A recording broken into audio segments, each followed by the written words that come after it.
Mayor Mark Alcala nililigawan si Catherine Bernardo. Usap-usapan nga ngayon sa social media na isa daw umano si Mayor Mark ng Lucena ang nanliligaw sa aktres na si Catherine Bernardo. Ayon sa balita, puspusan di umano ang panunuyo ni Mayor Mark kay Catherine at nakahanda siyang pumila sa puso ng dalaga. Subalit, tila hindi naman boto at hindi pumasa ang mga fans ni Catherine kay Mayor dahil ayon nga sa kanila, idadagdag lamang daw di umano ni Mayor si Catherine sa kanyang listahan.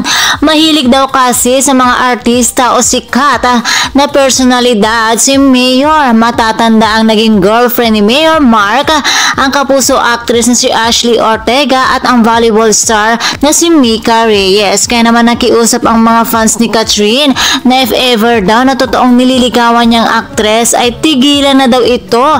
Sasaktan lamang daw niya si Catherine. Ouch, grabe naman kayo kay Mayor. Wala na ba siyang karapatang magbago? Charot! At kung sakali man daw na magkakaroon ng boyfriend muli si Kat, ay mas gugustuhin nilang si Alden Richards na ito. Ang dami talagang may boto kay Alden. Kaya mga chikadors, abangan na lamang natin kung sino nga ba ang magwawagi sa puso ni Catherine. And for more showbiz update, please don't forget to like, share, and subscribe my channel. Thank you for watching.